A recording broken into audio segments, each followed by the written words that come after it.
ಇನ್ನು ಹಿಂಡನ್ಬರ್ಗ್ ವರದಿ ಬಿಡುಗಡೆಯಾಗಿದೆ. ಈ ವರದಿ ಬಿಡುಗಡೆಯಾದಂತಹ ಬೆನ್ನಲ್ಲೇ ಅದಾನಿ ಷೇರುಗಳಲ್ಲಿ ಸಹಜವಾಗಿ ಕುಸಿತ ಆಗಿದೆ. ನಿರೀಕ್ಷೆ ಇತ್ತು, ಇವತ್ತು ಬೆಳಿಗ್ಗೆ ಅಂತೂ ಬಹಳ ಕುಸಿತ ಆಯಿತು. ಆ ನಂತರದಲ್ಲಿ ಸ್ವಲ್ಪ ಚೇತರಿಸಿಕೊಂಡಿದೆ ಕೂಡ. ಸೊ ಈಗ ಸಿಕ್ಕಿರೋ ಮಾಹಿತಿ ಪ್ರಕಾರ ಸುಮಾರು 53,000 ಕೋಟಿಯಷ್ಟು ನಷ್ಟ ಆಗಿದೆ ಅದಾನಿಗೆ ಸಂಬಂಧಪಟ್ಟ ಹಾಗೆ ಷೇರುಗಳಲ್ಲಿ ಯಾರು ಹೂಡಿಕೆ ಮಾಡಿದ್ರು ಅವರಿಗೆ. ಈ ಮಧ್ಯೆ ಈ ವರದಿ ಬೆನ್ನಲ್ಲೇ ರಾಜಕೀಯ ಆರೋಪ ಪ್ರತ್ಯಾರೋಪ ಜೋರಾಗಿದ್ದು ಕಾಂಗ್ರೆಸ್ ವಿರುದ್ಧ ಬಿಜೆಪಿ ಕಿಡಿಕಾರ್ತಾ ಇದೆ.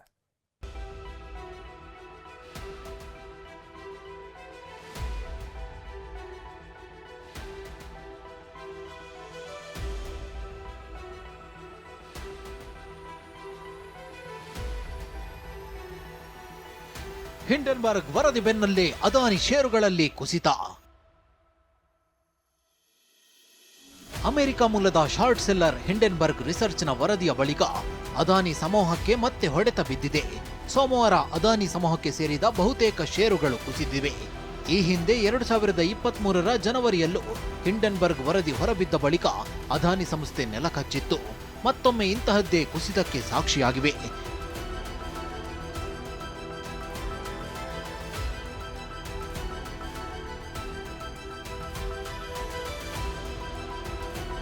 ಅಂದಹಾಗೆ ಶನಿವಾರ ಹಿಂಡನ್ಬರ್ಗ್ ವರದಿ ಬಿಡುಗಡೆ ಮಾಡಿತ್ತು.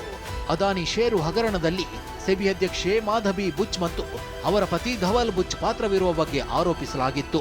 ಇದೇ ಕಾರಣಕ್ಕೆ ಸೆಬಿ ಕಳೆದ ವರ್ಷ ಅದಾನಿ ಷೇರು ಹಗರಣ ಪ್ರಕರಣದಲ್ಲಿ ಅದಾನಿಗೆ ಕ್ಲೀನ್ ಚಿಟ್ ಕೊಟ್ಟಿತ್ತು ಅಂತ ಆರೋಪಿಸಿತ್ತು. ಇದನ್ನೇ ಅಸ್ತ್ರವಾಗಿಸಿಕೊಂಡಿದ್ದ ಲೋಕಸಭೆ ವಿಪಕ್ಷ ನಾಯಕ ರಾಹುಲ್ ಗಾಂಧಿ ಪ್ರಧಾನಿ ಮೋದಿಗೆ ಸವಾಲುಗಳನ್ನು ಹಾಕಿದ್ರು.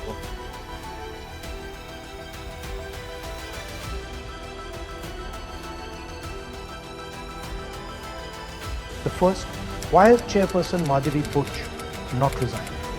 Second, God forbid something were to go wrong and investors were to lose their money. Who is responsible? Is the Prime Minister of India responsible? Is Madhavi Butch responsible? Or is Mr. Adani responsible?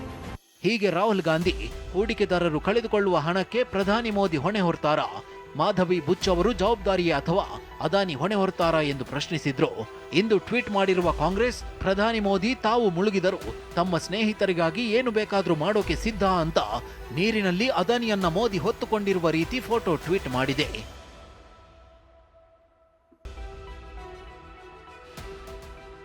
ಆರ್ಥಿಕ ಅರಾಜಕತೆ ಸೃಷ್ಟಿಸಲು ಕಾಂಗ್ರೆಸ್ ಯತ್ನ ಎಂದು BJP ಆರೋಪ. ಕಾಂಗ್ರೆಸ್ ಆರೋಪಕ್ಕೆ BJP ಸಂಸದ ರವಿಶಂಕರ್ ಪ್ರಸಾದ್ ತಿರುಗೇಟು ಕೊಟ್ಟಿದ್ದಾರೆ. ಕಾಂಗ್ರೆಸ್ ಮತ್ತು ಅದರ ಮಿತ್ರ ಪಕ್ಷಗಳು ದೇಶದಲ್ಲಿ ಆರ್ಥಿಕ ಅರಾಜಕತೆ ಸೃಷ್ಟಿಸಲು ಹಾಗೂ ಆರ್ಥಿಕತೆಯನ್ನ ಕುಗ್ಗಿಸಲು ಯತ್ನಿಸುತ್ತಿದೆ ಎಂದು ಆರೋಪಿಸಿದ್ದಾರೆ.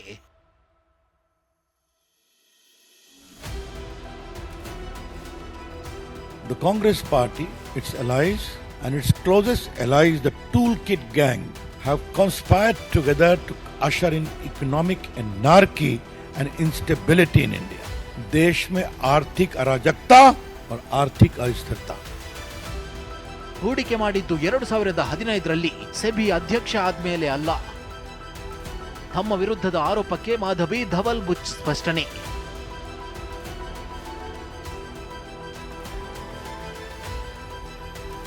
ನಿನ್ನೆಯಷ್ಟೇ ತಮ್ಮ ವಿರುದ್ಧದ ಆರೋಪದ ಬಗ್ಗೆ ಪ್ರತಿಕ್ರಿಯೆ ನೀಡಿದ್ದ ಸೆಬಿ ಮುಖ್ಯಸ್ಥೆ ಮಾಧವಿ ಬುಚ್, ಇದು ತಮ್ಮ ಹೆಸರಿಗೆ ಮಸಿಬಳಿಯಲು ಮಾಡಿರುವ ಯತ್ನ ಎಂದಿದ್ರು.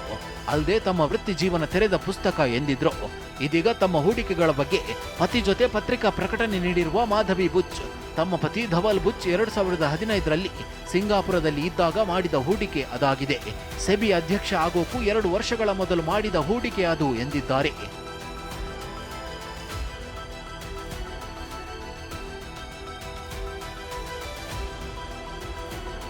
Bureau report, TV9.